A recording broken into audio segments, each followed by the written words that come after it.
Confabulario TV, una coproducción de Canal 22 y El Universal.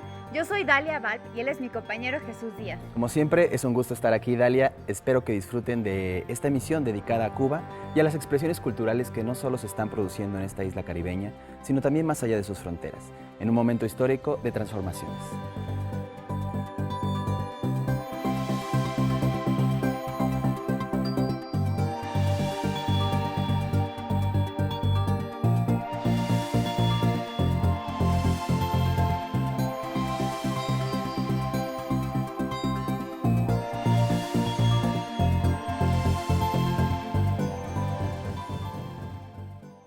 En el ocaso del mandato de Fidel Castro y desde que su hermano Raúl tomara el cargo como presidente en 2008, Cuba está pasando por un periodo de transición en el que se está dando cierta apertura internacional. Hecho que se comienza a reflejar no solo en la política y en la economía, sino también en el mundo de las artes.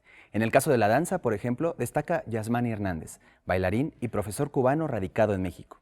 Desde 2012, Hernández es director del Mexico City Ballet, una compañía de ballet contemporáneo que no olvida su origen clásico, como lo podrán apreciar en el siguiente reportaje de Alida Piñón.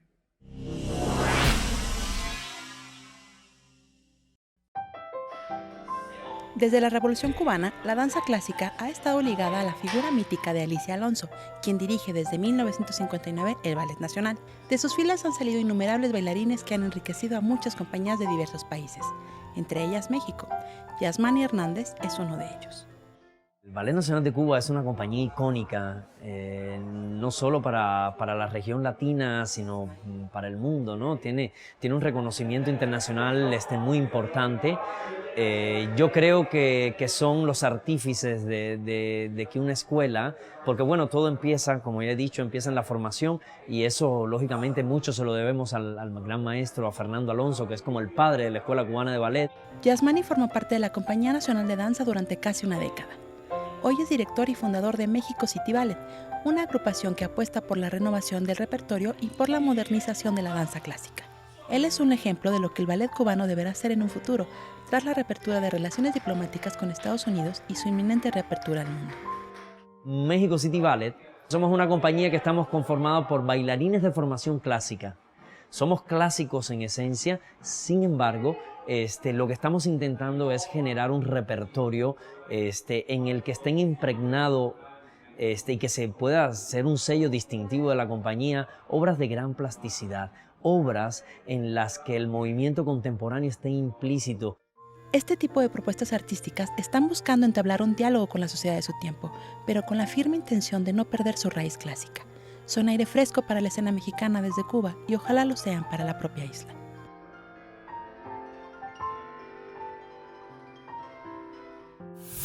Esta singular condición de que un artista desarrolle su talento creativo en otro país distinto al de su nacimiento, sin duda enriquece a las dos naciones. Esperemos que en un futuro cercano exista la retroalimentación que se espera entre la gente que ha trabajado en el extranjero y los que se han quedado dentro de la isla. En este sentido, ¿qué opinas, Dalia? Claro que sí, Jesús. Creo que es muy importante también lo que nos pueden traer las personas que salen de nuestro país. Por ejemplo, en México, la gente estudia, sale a trabajar y muchas veces sí regresa.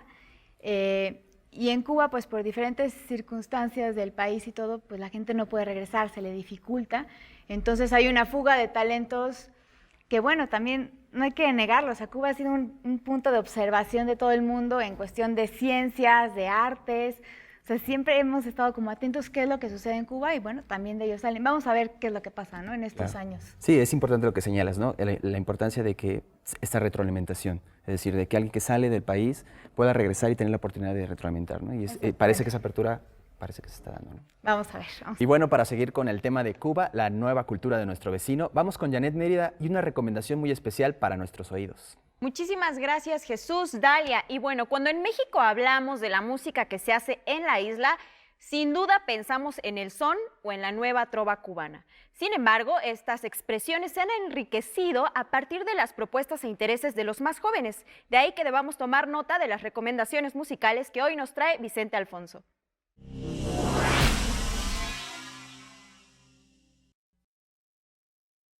Los problemas del transporte, El calor del Caribe, la censura y hasta la dificultad para encontrar refacciones para el auto son algunos de los temas que han poblado la música en Cuba. Para muestra, 3 botones. Qué equivocado tú estás de la vida, mi amor, qué equivocado.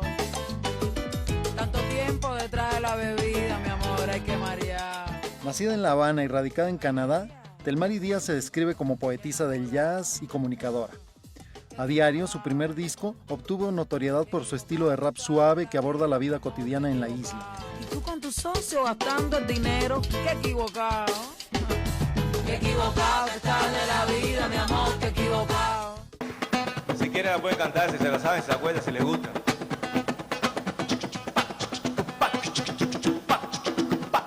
Músico autodidacta, Gerardo Alfonso ha abrevado de la nueva trova cubana, a la que ha agregado otras influencias, de Led Zeppelin a Caetano Veloso, de la música campesina a la afrocubana.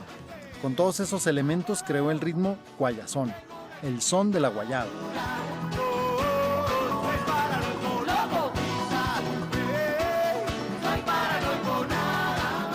Vamos a jugar un jueguito sencillito y no te pongas brava. Haz lo que yo diga y no lo que yo haga.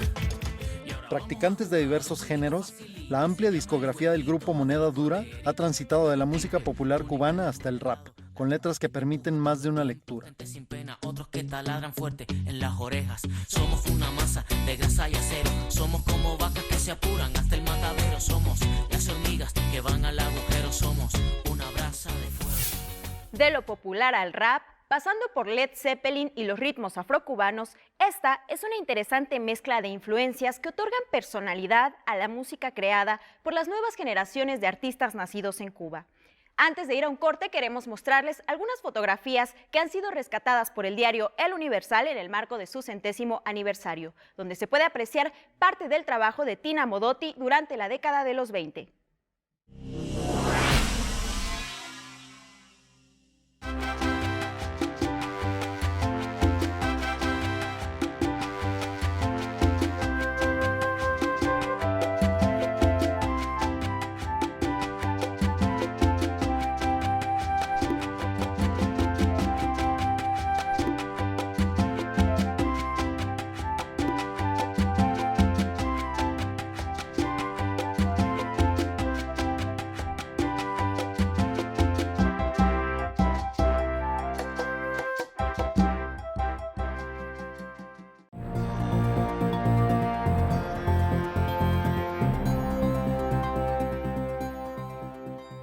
Regresamos a Confabulario TV aquí en Canal 22 con el tema Cuba, la nueva cultura de nuestro vecino. Y ahora vamos al comentario editorial de Julio Aguilar, editor de Suplemento de Cultura que aparece todos los domingos en El Universal. ¿Qué tal, Julio? Hola, ¿qué tal, Jesús? ¿Cómo estás? Qué gusto. Hola, Dalia, ¿cómo estás? Hola. Pues Cuba es un país hermano, país vecino, país con el que compartimos una historia desde hace siglos. Esta es una realidad, sin embargo, también es un discurso a veces vacío. En los últimos años, esto último, sobre todo, es lo que aplica. No conocemos cuál es la actualidad de Cuba en cuanto a ciencias y artes y cultura, ¿no?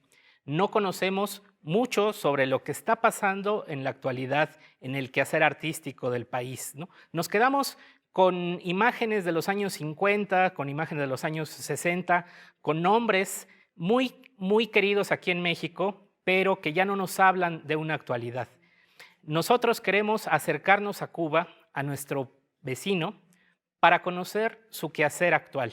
Eso es lo que estamos haciendo aquí en Confabulario para acercarnos a Cuba. Muchas gracias, Julio. Muchas gracias a ustedes. Los cubanos no tenemos entrenamiento para la polémica pública. Desde hace algunos años, casi 50, nos vienen diciendo que la unanimidad es preferible al careo, el disimulo al debate y la sordera al habla. Esto dijo algunos años antes de morir el escritor cubano radicado en México, Eliseo Alberto. Afortunadamente, lo señalado por el autor de la novela La eternidad por fin comienza un lunes, poco a poco comienza a transformarse gracias a la inquietud de artistas descontentos con el régimen político que les ha tocado vivir. Algo que veremos en el reportaje preparado por nuestra compañera Sonia Sierra.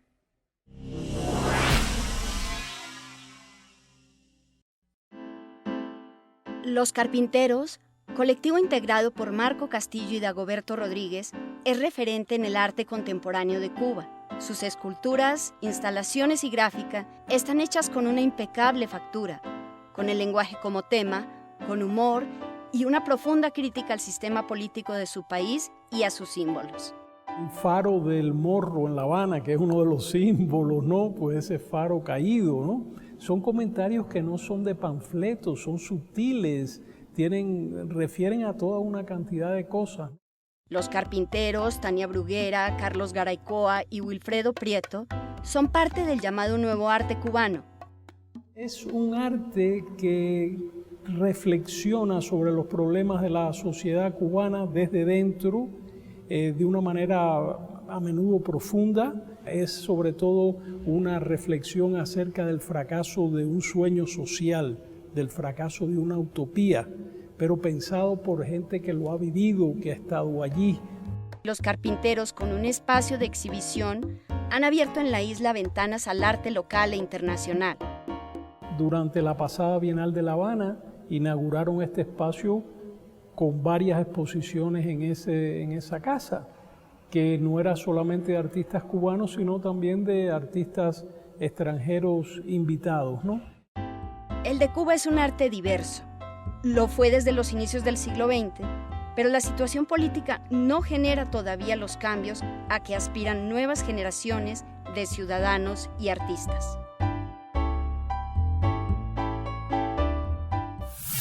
Descrita como una suerte de activismo poético, es interesante conocer la obra de este colectivo Los Carpinteros, que por cierto se ha expuesto en el Museo Universitario de Arte Contemporáneo de la UNAM. Pese a que artistas desean poder salir y regresar a su país en cualquier momento, la crítica que prevalece en su trabajo es, como se ha dicho, la del fracaso de un sueño social que aún no tiene la certidumbre del camino que tomará.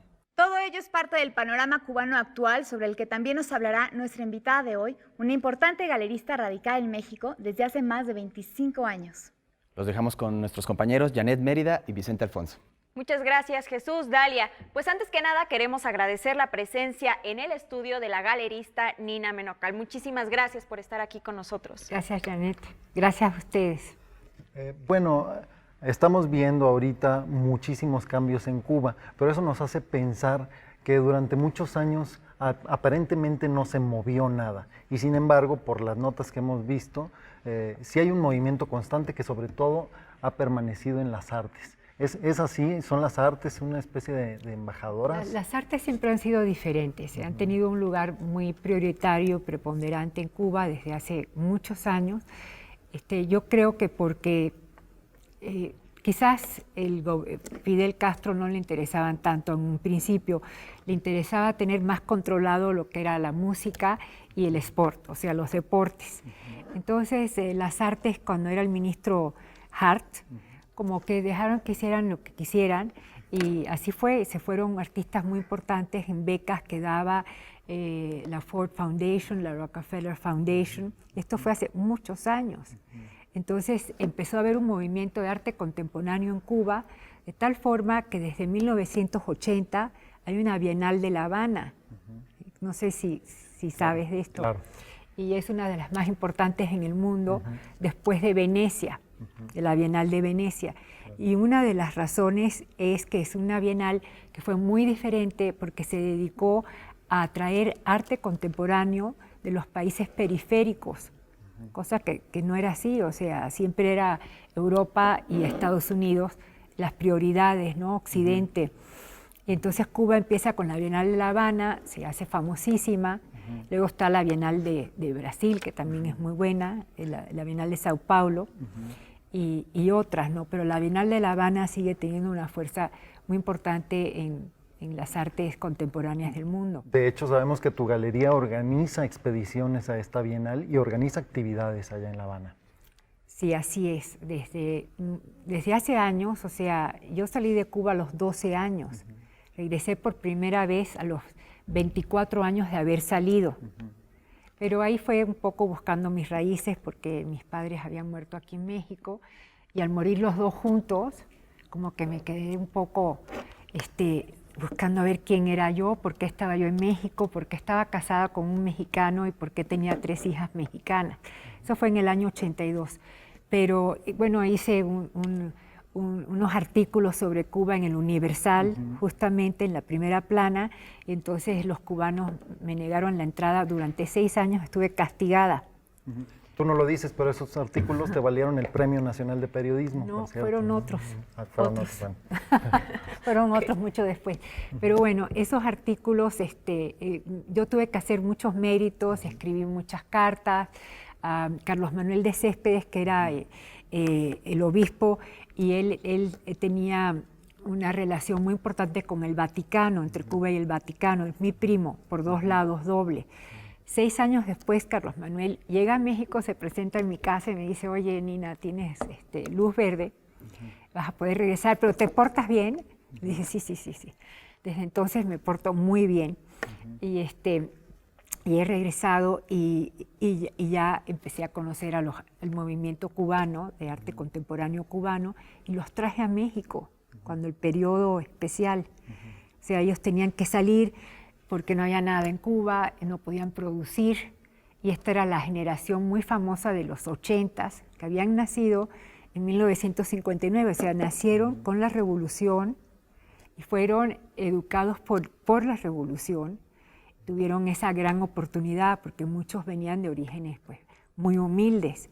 Entonces fueron educados y claro, la ironía, como hay todas en la vida, es que habiendo sido educados por la revolución y con el cuento del socialismo y de la hermandad y que todos para todos y uno para todo el mundo, etcétera, pues ellos fueron los primeros que pusieron el dedo en la llaga y empezaron a criticar pues el socialismo que había ahí, que los tenía asfixiados. Ellos querían abrirse al mundo y a ver qué estaba pasando en la cultura mundial. Nina, ¿qué te parece? Sí, perdóname por interrumpir esta conversación, claro, qué pena. Pero vamos a una pequeña pausa y más adelante nos sigues contando sobre todo este tema muy interesante, así que usted no se vaya, volvemos más adelante a la segunda parte de esta entrevista.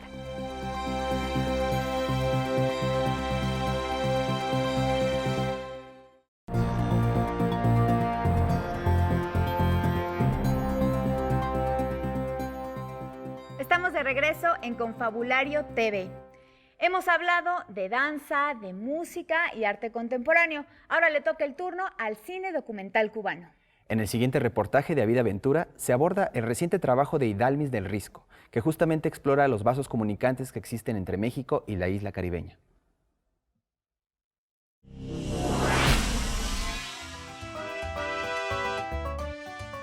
La actriz cubana Idalmis del Risco llegó a México hace 20 años y desde entonces se embarcó en el proyecto del documental Entre Cuba y México todo es bonito y sabroso, que retrata la histórica amistad que existe entre ambos países. Hace recorrido a través de los hechos históricos comunes, como es Heredia, que vivió aquí, Martí, Mella, la gesta del Granma. Todos sabemos que la historia de Cuba hubiera sido otra si no nos hubieran apoyado tanto los mexicanos. El hilo conductor es una entrevista con el escritor Eliseo Alberto y reúne testimonios de intelectuales, artistas y deportistas, quienes hablan de las semejanzas culturales entre la isla y México.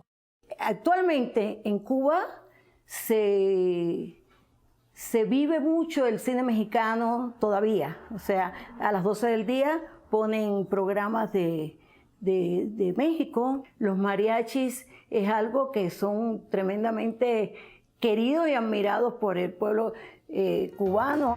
Egresada del Instituto Superior de Arte en Cuba, Idalmis participó en Guantanamera, una de las películas más emblemáticas del cineasta Tomás Gutiérrez Alea, y con su primer documental, terminado hace menos de un año, se abre camino como documentalista. El panorama actual que vive el cine cubano es en estos momentos muy importante. Está muy desarrollado la cinematografía cubana. Por eso, celebra el desbloqueo de Estados Unidos a la isla, pues esto ayudará a proyectar a los creadores cubanos en el mundo. Después de haber visto este reportaje, no podemos pasar por alto a ese otro memorable escritor cubano, Guillermo Cabrera Infante, que decía algo muy cierto. Como sabemos, la visión del cine está en los ojos del que mira. En este caso, la mirada privilegiada de Idalmis del Risco y de nosotros, los espectadores de su trabajo. Continuamos con la segunda parte de la entrevista, nuestra invitada, la galerista Nina Menocal. Nina, pues hace rato ya nos contabas un poquito del panorama cubano, del arte cubano con el que te encontraste cuando fuiste a Cuba. ¿Podrías platicarnos hoy cómo ves las expresiones artísticas cubanas? ¿En general o quieres que te hable de arte contemporáneo? Me gustaría que nos hablaras un poco del arte contemporáneo. Bueno, pues hoy justamente, fíjate que en octubre voy para allá porque hay un festival de ballet, un festival internacional de ballet en La Habana. Entonces yo me llevo, como estabas diciendo, a un grupo grande de mexicanos esta vez, que son líderes ellos en todo lo que hacen, y me llevo a 28, yo voy a ser la número 29, y vamos específicamente a ver el ballet internacional. Entonces sabes que allá hay un festival donde traen todas las compañías de baile mundiales, internacional, llega la Scala de Milán, el ballet de Nueva York, el ballet de Londres, etcétera, ¿no? Entonces vamos a ver eso, pero al mismo tiempo, como yo también me dedico al arte contemporáneo, pues les he armado una exhibición que se llama Hoy desde los 80, y la voy a presentar justamente en el Museo Casa Benito Juárez, que es el Museo de Casa México, como le dicen todos los cubanos, la conocen así, y es precisamente cómo retoman los artistas jóvenes de hoy, porque son los artistas de hoy, los jóvenes, los que se acaban de graduar del ISA, que es el Instituto Superior de Arte, cómo están retomando ellos la generación de los 80, o sea, que fue los que se graduaron en el 59, los primeros que se graduaron y fueron educados por la Revolución.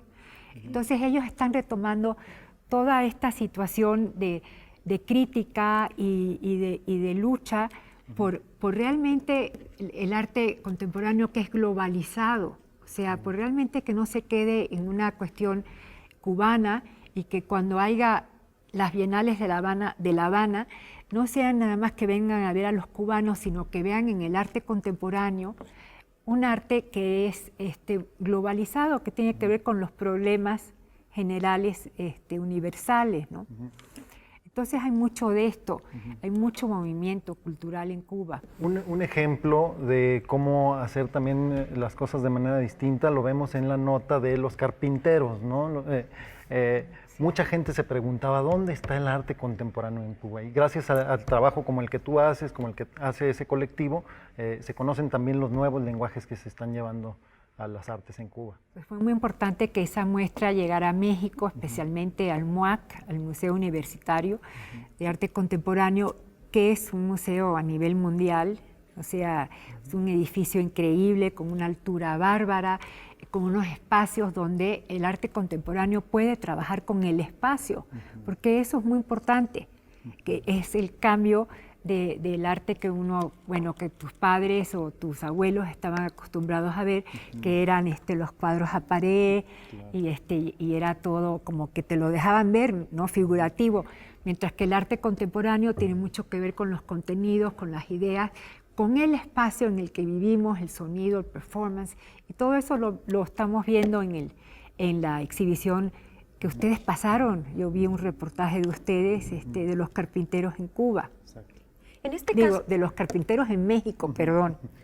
En este caso, ¿consideras que la atención que le han dado los medios de comunicación a este tipo de expresiones artísticas provenientes de Cuba, o al revés, ha sido la necesaria? ¿Sí ha habido como un buen trato, incluso también de la sociedad, hacia esa gente que se vino a vivir aquí, esa gente que se vino a hacer arte aquí a México?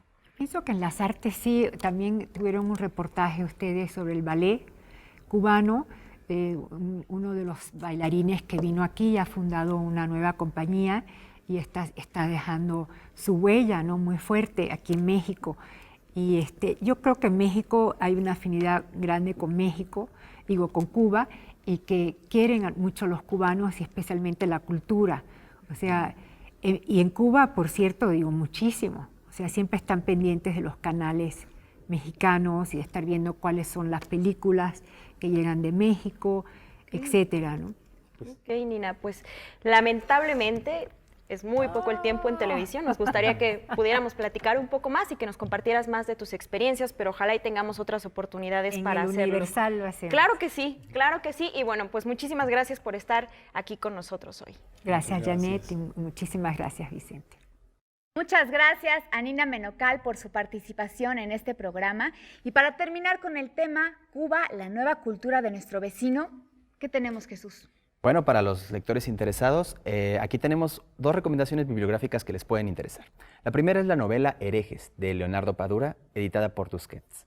Es una novela que conecta el destino de los judíos que en 1939 recalan en un barco frente a La Habana, pero no les permiten desembarcar, por lo que tienen que regresar a Alemania, con la historia de un antiguo lienzo de Rembrandt del siglo XVII y una subasta en tiempos contemporáneos. Una afortunada fusión de los géneros policíaco e histórico. La segunda recomendación es Domingo de Revolución, de la escritora cubana Wendy Guerra, publicada por Anagrama. Esta novela narra la historia de Cleo, una joven poeta residente en La Habana que vive bajo sospecha. Ignorada en su país, el éxito que ha cosechado en el extranjero es visto por el gobierno cubano como un arma de desestabilización, una invención de la CIA. Es una novela de autoficción que da cuenta del retrato generacional de aquellos que no participaron directamente en el asalto al cuartel Moncada, pero para bien o para mal han vivido durante más de 4 décadas con las consecuencias. Pues bien, con estas recomendaciones llegamos al final del programa. Los invitamos a seguir participando en nuestras redes sociales. Muchas gracias por acompañarnos. Nos vemos en la siguiente emisión de Confabulario TV, una coproducción de Canal 22 y El Universal.